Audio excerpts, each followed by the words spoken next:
El padre Solalinde nos ha acompañado en este camino desde sus inicios. Un honor que nos haya acompañado esta tarde. Padre Alejandro Solalinde.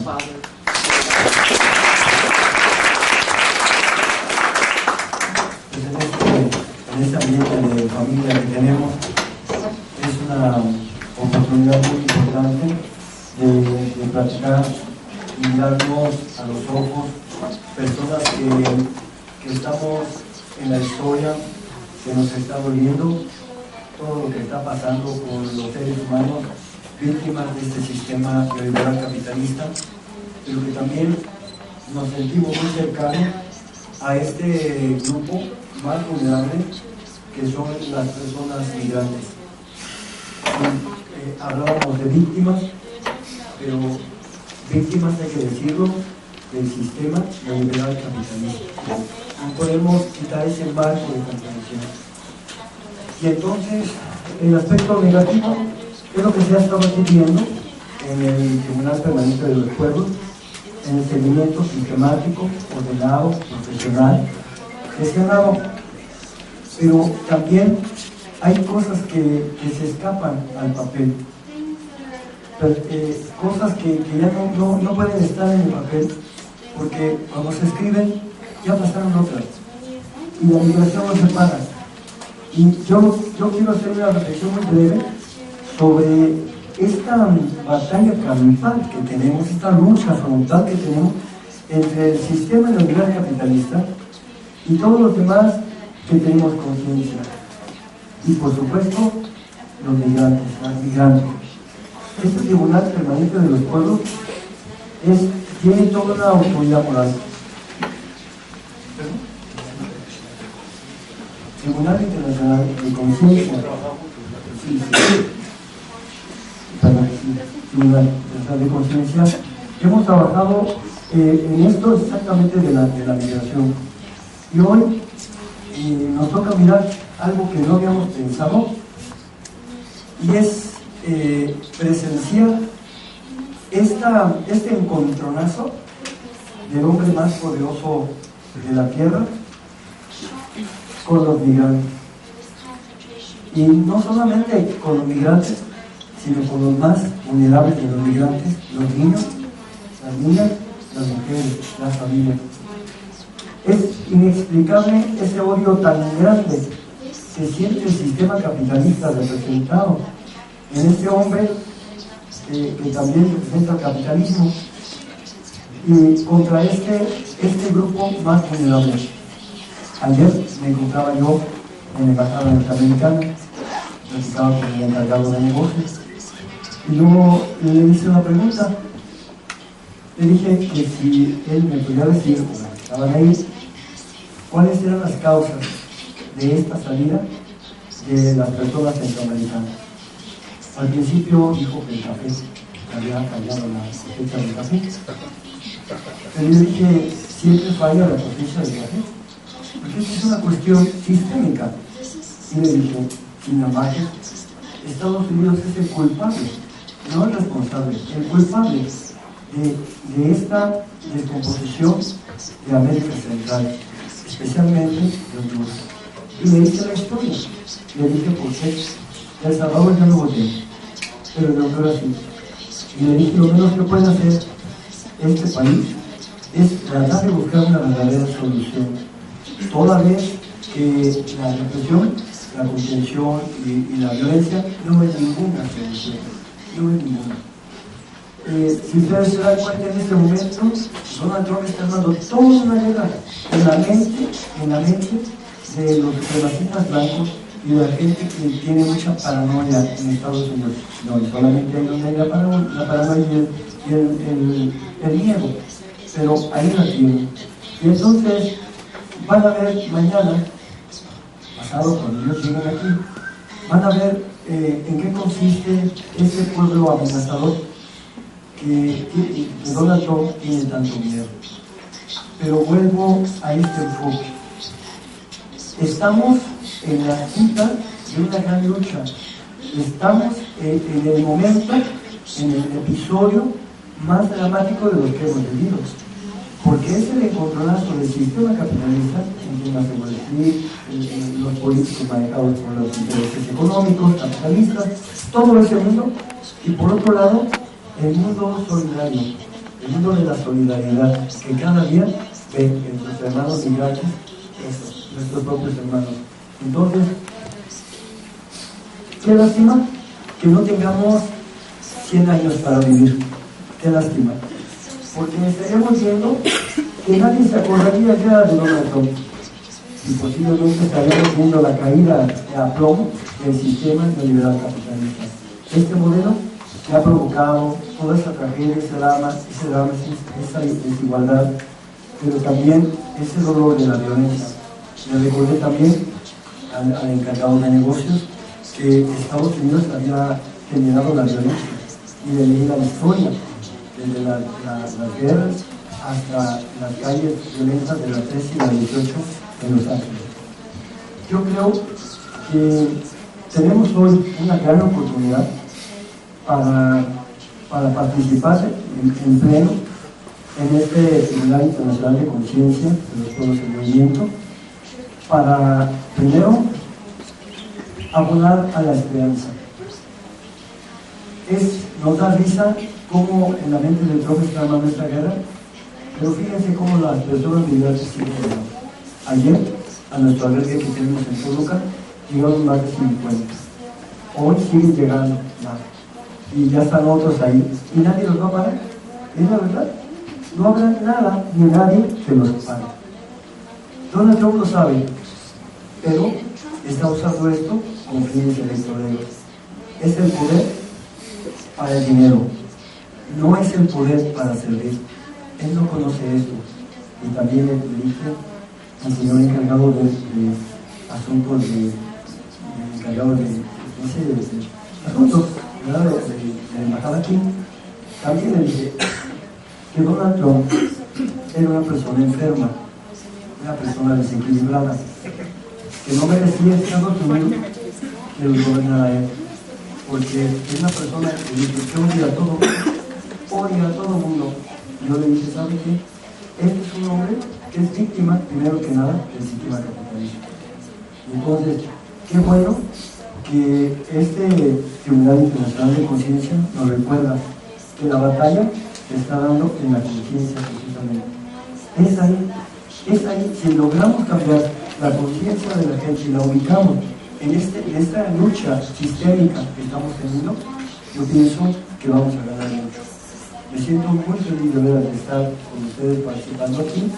Quiero felicitar de nuevo a Camilo, pues a todos los que han organizado, a Marco, que nos permite estar aquí, y a todos y cada uno de ustedes que están compartiendo con nosotros. Este no es un acto social, es una oportunidad preciosa para renovar nuestra fuerza en la conciencia y pensar con la seguridad de que las cosas pueden cambiar, que van a cambiar, y que nosotras y que nosotros los que estamos aquí somos los que vamos a hacer esa conciencia. Cada uno de ustedes que están aquí saben de su lucha.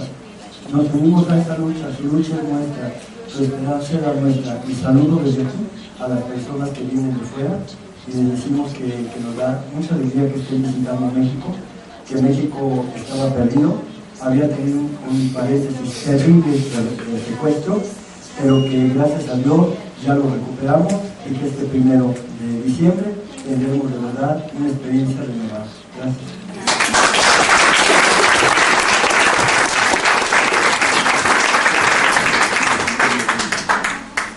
Ahora el honor de que tenemos la palabra a uno de nuestros mayores maestros, el padre Miguel Concha, que nos honra con su presencia, con su conciencia, con su voz, y que nos ha acompañado otra vez desde los orígenes de este tribunal. Padre Miguel Concha.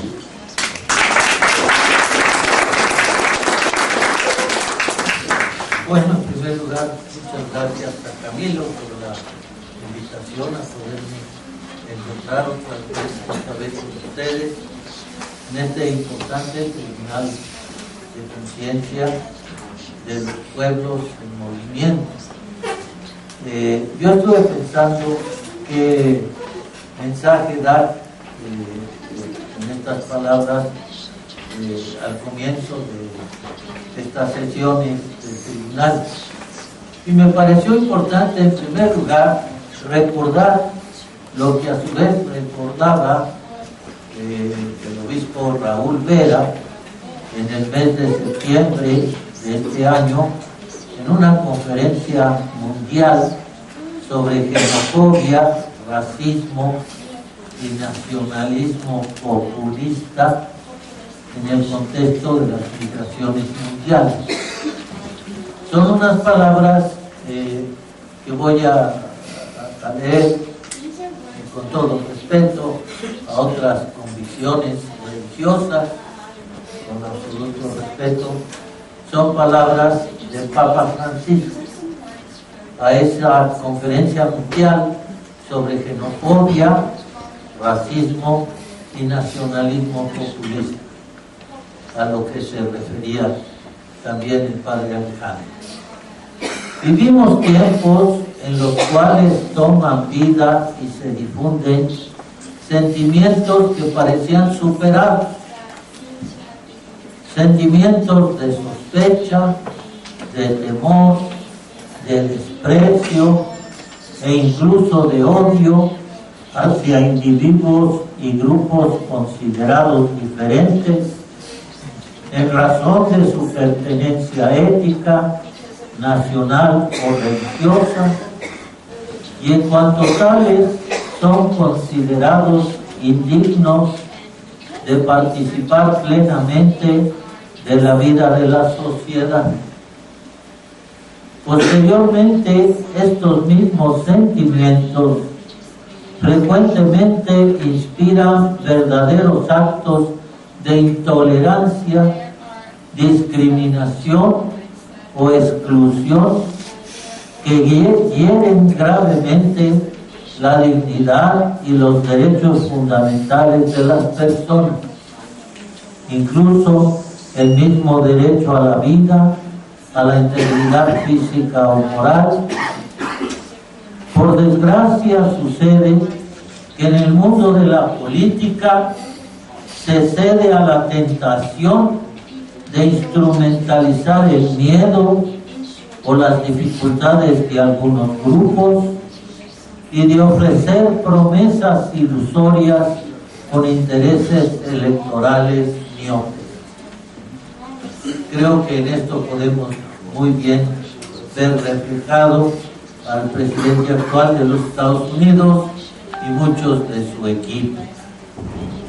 Y otro texto, refiriéndome más bien a nuestro entorno mexicano, lo escribió en días pasados el actual presidente de la Junta Directiva de la Cámara de Diputados de México, el amigo y compañero en algunas batallas sociales, el licenciado Porfirio Muñoz Ledo, que sirven también como contexto, ¿no?, de las sesiones de este año. El gobierno mexicano ha cedido a la imposición de políticas migratorias estadounidenses como si se tratara de una expansión de fronteras. Sin embargo, han sido impotentes para cerrar el filtro de entrada a la Unión Americana. Se trata de un hecho histórico que nadie puede detener. Sería mucho más rentable regularlo de modo inteligente. Fuerzas policíacas mexicanas agredieron a centroamericanos en tránsito y alentaron a movimientos sociales conservadores para que se unieran a la represión. En estas circunstancias resulta indispensable una posición clara y contundente del gobierno de la República. Esta tendría que fundamentarse en el derecho de gente. Los pactos económicos y sociales de Naciones Unidas estipulan que toda persona tendrá derecho a salir libremente de cualquier país, incluso del propio. Correlativamente, deben crearse las condiciones económicas para que las personas puedan permanecer en sus propios países.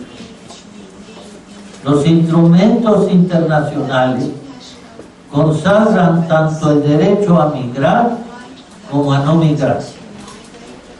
Olvidamos a menudo que México fue el promotor de la Convención Internacional sobre Trabajadores Migrantes y sus familias, que muchos países ignoran, pero el nuestro debiera acatarla rigurosamente. El movimiento de regeneración Flores Magonista preconizó: si fuera la patria, como una madre cariñosa que da abrigo y sustento a sus hijos, si se les dieran tierras y herramientas para sembrar, nadie abandonaría su patria para mendigar el pan a otros países en donde se les desprecia y se les humilla. Y por último, un texto muy importante para los católicos, aunque muy olvidado por los católicos, de la Conferencia General del Episcopado Latinoamericano Católico en Brasil, en 2015, Aparecida. Entre las tareas de la Iglesia a favor de los migrantes está indudablemente la denuncia profética de los atropellos que sufren frecuentemente, como también el esfuerzo por incidir junto a los organismos de la sociedad civil en los gobiernos de los países para lograr una política migratoria que tenga en cuenta los derechos de las personas en movilidad. Debe tener también presente a los desplazados por causa de la violencia. En los países azotados por la violencia, se requiere acompañar a las víctimas y brindarles acogida y capacitarlos para que puedan vivir de su propio trabajo. Asimismo, se deberá ahondar en el compromiso por promover una ciudadanía universal en la que no haya distinción de personas. Bueno, pienso que estos tres textos dan una pincelada al contexto, al marco histórico en que las sesiones de este seminario tienen que llevarse a cabo en contra del racismo, la discriminación, la xenofobia, en contra de la obsecuencia de los países mexicanos y centroamericanos a los dictados abusivos y egoístas y ambiciosos del gobierno de los Estados Unidos, y al compromiso que tenemos que seguir teniendo por los migrantes, que, como diría aquel, son estratégicos para cambiar al mundo.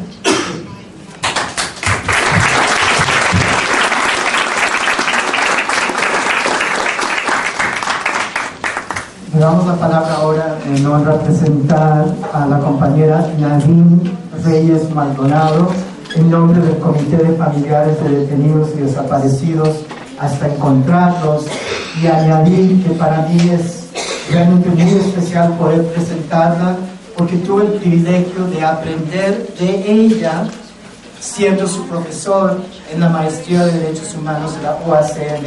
Fue de mis maestras, la compañera Nadine.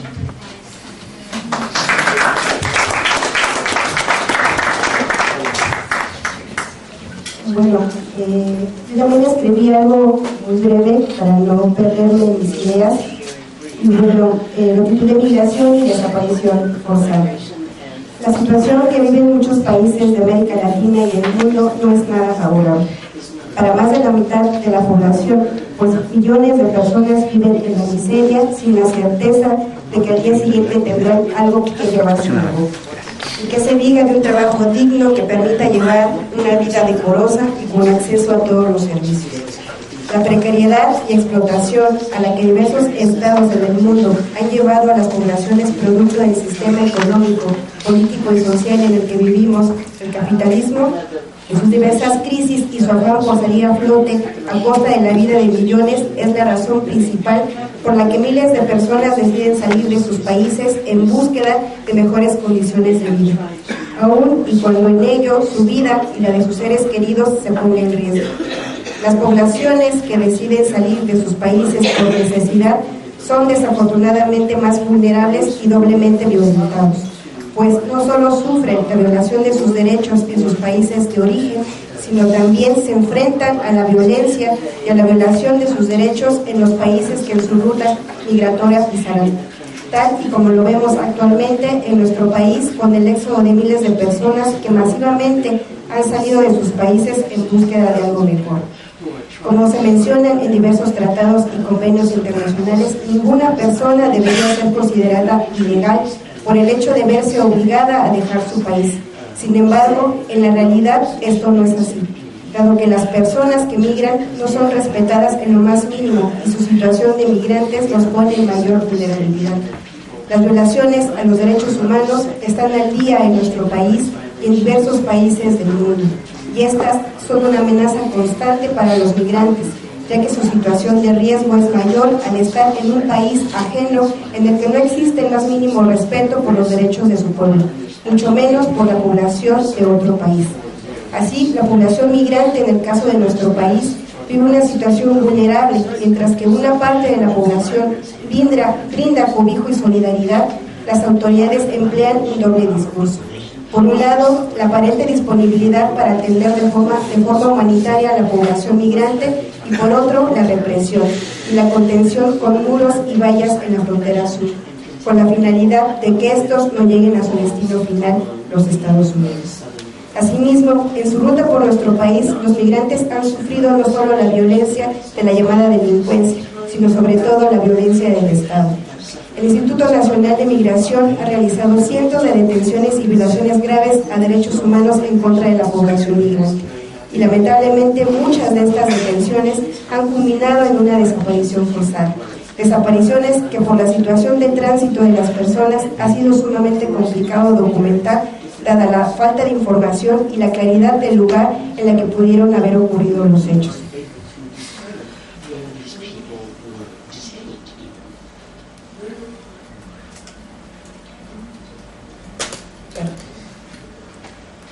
Aunado a la impunidad que de por sí existe en México, lo que hace más difícil conocer realmente la cifra de personas que en su tránsito por nuestro país han sido víctimas de este grave crimen.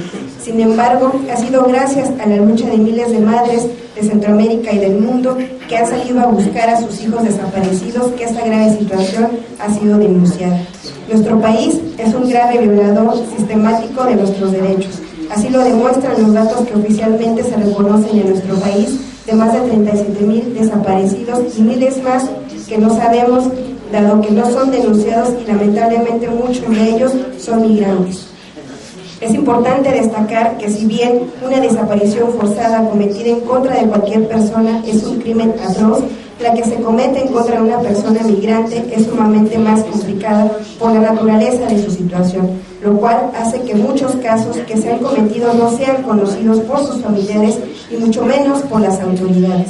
Por ello, contar con un espacio de denuncia, articulación y lucha como este del Tribunal Internacional de Conciencia de los Pueblos en Movimiento es sumamente importante, ya que en él se da voz a los casos de personas que han sido violentadas en sus derechos y se busca encontrar de forma distinta, hacer formas distintas de justicia desde la lucha, articulación y visibilización de los pueblos.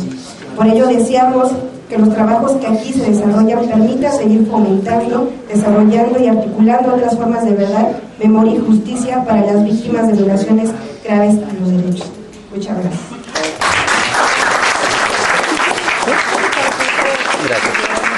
Muchas gracias, Nadim.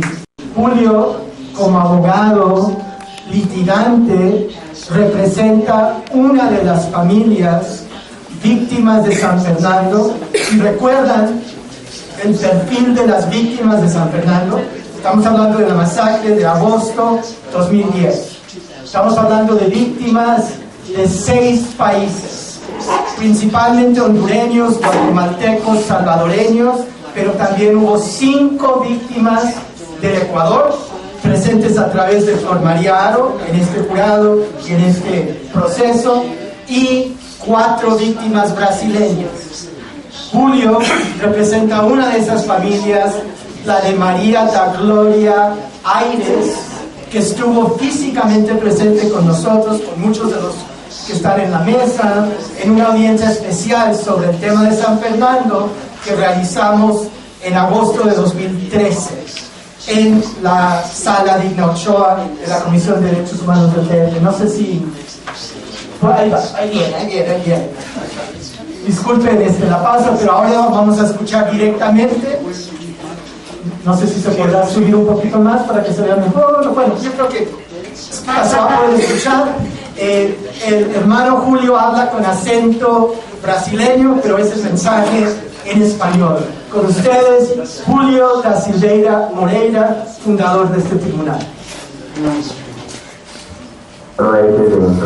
Entonces, saludando a todos los miembros de la Universidad de Sur, agradeciendo por su presencia, saludando a toda la audiencia, quería dejarles este mensaje en este día tan propicio. Hace 8 años, en noviembre de 2010, empezábamos en el auditorio Digna Ochoa de la Comisión de Derechos Humanos del Distrito Federal en la Ciudad de México las sesiones del Tribunal Internacional de Conciencia de los Pueblos del Movimiento, junto con la tercera Asamblea Internacional de Migrantes y Refugiados, en resistencia a las políticas de explotación del trabajo migrante del Foro Mundial de Migración y Desarrollo. Estábamos a pocos meses de la masacre de 52 migrantes en San Fernando, que todavía estaba en proceso de revelación de las fosas clandestinas de otros 196 cuerpos en la misma localidad. Estos hechos siguen sin responsabilidad, sin verdad, memoria y justicia. Las familias siguen clamando por la reparación de hechos tan graves y hemos dejado por lo menos 3 enseñanzas en esos procesos. Uno, que los crímenes del imperialismo han asumido dimensiones transnacionales y retoman la fabricación masiva de cadáveres, que se volvió conocido durante las masacres coloniales y el nazismo. 2, que el derecho de emigrar ha sido un blanco fundamental del sistema de violaciones. Y 3, que hay un patrón de guerra sucia que se repite en diferentes casos. En México, el mismo patrón de corrupción entre agentes estatales y crimen organizado de la masacre de los 72 se repitió en la desaparición forzada de los 43 estudiantes de Ayotzinapa. Se hablaba entonces de la colombianización de México, pero la historia de la guerra sucia va mucho más allá, y hoy somos testigos del acuerdo transpacífico y el arte de gobierno de ultraderecha, revelando la generalización de este modelo de colombianización, lo que se encuentra en los manuales de Estados Unidos bajo la expresión guerra de baja intensidad. Muchos de estos graves crímenes de lesa humanidad han sucedido desde entonces, desde 2010. Hemos visto las multitudes de niños viajando sobre el tren para reencontrar a sus padres en Estados Unidos. Hemos visto el reciente drama de las prisiones de depósitos de niños. Y ahora hemos visto la caravana de migrantes familiares, de migrantes centroamericanos, tomar proporción de muchos miles de personas referidas a gas por las fuerzas de seguridad mexicanas, pero que ya marchan hacia Estados Unidos, mientras Trump ha declarado estado de emergencia. Como ha dicho el ingeniero Mujica, esto no es una caravana, es un éxodo creado por el hambre y la muerte. Al mismo tiempo, los tribunales de conciencia desde 2010 han certificado la formación y fortalecimiento de redes de solidaridad internacional incluyendo la Asociación Mexicana de Abogados del Pueblo, que organiza esta audiencia y que ha surgido en este contexto. Más grave que las violaciones de derechos humanos practicadas por los Estados es la propia pérdida en el seno de los Estados de los marcos normativos y éticos de protección. Hemos acompañado en Brasil, en la última semana, una persona decir que el presidente de la República, bajo una propaganda abierta de violación de derechos, de toda la dictadura militar, el centro de la tortura, el patriarcado, las privatizaciones y persecuciones. Aún que absurdo es que escribía en una fórmula de afirmarse como candidato marginal para conquistar votos de un público desacreditado de las elecciones y de los candidatos convencionales. Lo que más ha revelado las elecciones en Brasil es la falencia del sistema electoral, del sistema político que está puesto y que muchos millones de personas han abstenido, dejado de votar o votado nulo o blanco en las elecciones. Además, los que votaron en la segunda vuelta para el candidato del Partido de los Trabajadores, Fernando Haddad. El número de personas que no han votado por Bolsonaro ha sido mucho más grande que los que votaron por él. Aún así, él fue electo por una masa de electores que jamás discutieron sobre el gobierno, bajo una respuesta generalizada a la corrupción que se ha canalizado en contra de los gobiernos de los trabajadores, aunque todos los partidos en el sistema han sido corruptos. Y después de recibir una cuchillada en la espalda durante un comicio al comienzo de la campaña. Él no fue a ningún debate presidencial con el otro candidato durante la segunda vuelta. Fue una elección marcada por la movilización psicosocial de emociones, la meditación de los sentimientos históricos y sentimientos egoístas más atrasados en el seno de la población, con usos estratégicos y antiéticos de prejuicios en las redes, incluyendo manipulaciones estereóticas y propagación de noticias falsas, solo en los marcos de una crisis económica y social. Pero más que nada, Bolsonaro fue la opción del capital financiero y las capas dominantes internas, que son los que verdaderamente controlan el sistema electoral fallido y que han aceptado y asumido que el terrorismo del Estado podrá salvarlos de la crisis.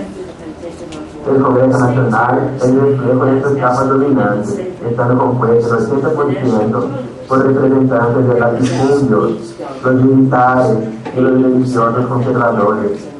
Esta composición se repite en los gobiernos y parlamentos de los estados de la Federación. Además, desde América del Sur hemos visto otras formas de violaciones a los derechos de los migrantes y refugiados.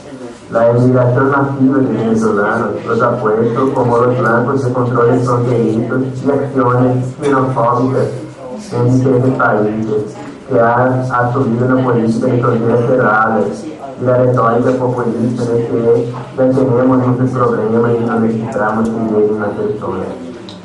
En agosto de 2018, las imágenes del ataque de brasileños a un campamento donde quedaban 2.000 inmigrantes venezolanos en Pacaraima, en la frontera de Brasil con Venezuela, y quieren recordar a los valles tribales históricos en África y en India.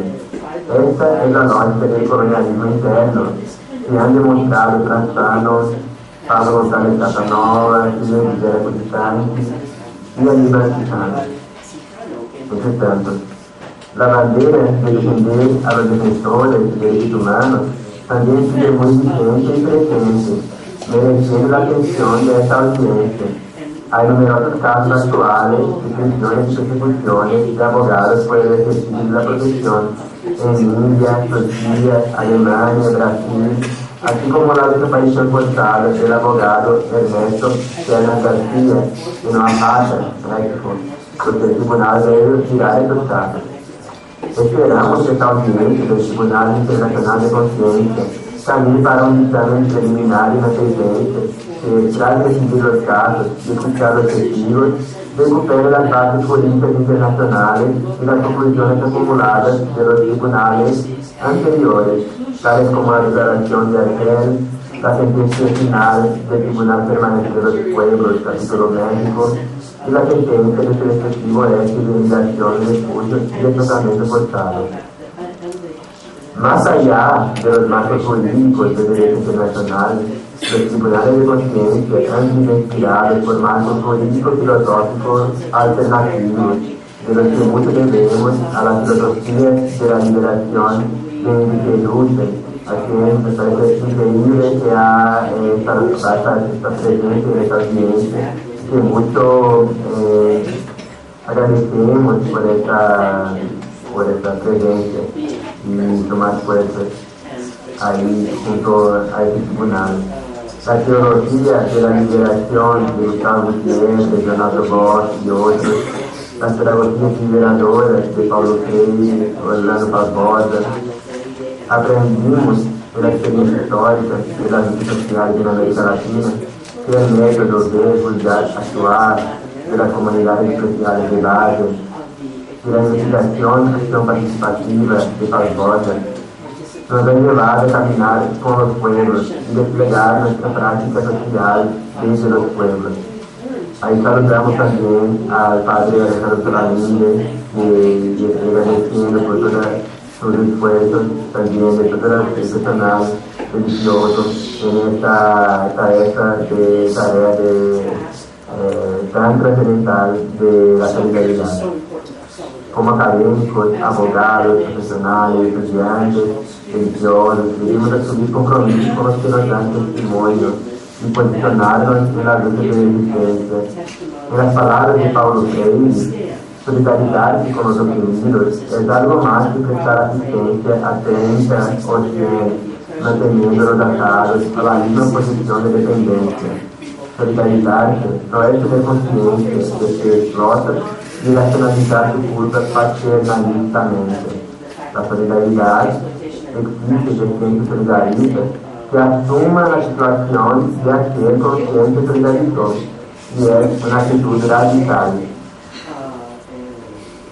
Hemos visto por todas partes demostraciones de ignorancia e intolerancia. Por eso, vemos más urgente la necesidad de ultrapassar las paredes y muros, afirmando el diálogo, el principio de la hospitalidad, la ciudadanía universal, las experiencias de las comunidades organizadas y las luchas por la existencia en territorios de vida. Más que nada, siempre aprender con los pueblos originarios, con la lucha de las comunidades y hacer el trabajo externo, reunir apoyos, hacer mucha discusión y permitir que surjan diálogos en favor de la vida y los derechos humanos y todo lo que hemos buscado sostener. Estamos seguros de que esta audiencia se pasa en un período histórico crucial en que las retenciones de México y del mundo están puestas al Foro Social Mundial de Migraciones, la caravana multitudinaria de migrantes y los demás hechos que hemos mencionado. Podríamos estar cuestionando la efectividad del discurso y las instituciones de derechos humanos ante situaciones recientes. Pero estas situaciones solo reafirman lo que los tribunales de conciencia han planteado desde el Tribunal Berger y la Fundación Lelio Basso, que los Estados y el mismo sistema internacional son incapaces de juzgar a sí mismos. Esto refuerza la importancia de las articulaciones, los grupos de presión, las iniciativas internacionales, los movimientos de base. Es necesario ampliar el movimiento internacional de derechos humanos, ampliar la solidaridad internacional, utilizar de todos los medios que hemos aprendido de la experiencia histórica, tribunales de conciencia, misiones internacionales, acciones urgentes, asociaciones, mítines, marchas, talleres en las comunidades, así como poner en marcha nuevos medios, nuevos métodos. Es también el momento de ampliar las redes de solidaridad y conformar estas redes como un movimiento internacional de resistencia al fascismo, y de prevención, documentación, denuncia y responsabilización por las violaciones sistemáticas a los derechos humanos. Esperamos que el Tribunal de Conciencia sea un momento más y que además de escuchar los testimonios y terminar con el dictamen final, puedan también discutir qué formas, además del tribunal, deben tomarse para apoyar o para responder a las situaciones que hemos visto, sobre todo en América Latina. Saludando a los miembros de esta mesa de apertura, a los jurados, a los testigos, todos los que han puesto esfuerzos en lograr ese tribunal, las compañeras y compañeros, todos los presentes en esta audiencia. Deseo que estos días del Tribunal Internacional de Conciencia sean de escucha, diálogos, búsqueda, intercambios y comprensión para alcanzar un paso más en los marcos de la justicia alternativa y de la solidaridad internacional. Muchas gracias.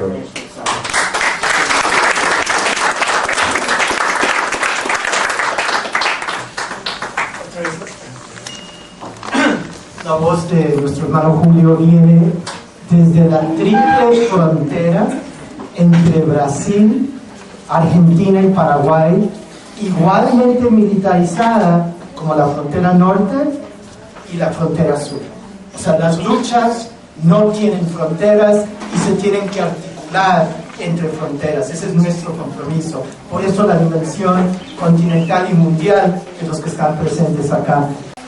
Ayer y hoy que conmemoramos a nuestros muertos en todas las fronteras de todo el mundo, son también las luchas en que hacen resurrección esos muertos que son las caravanas, que son nuestras hermanas y hermanos que vamos a acompañar y que apoyamos y que están aquí con nosotros hoy, por la caravana.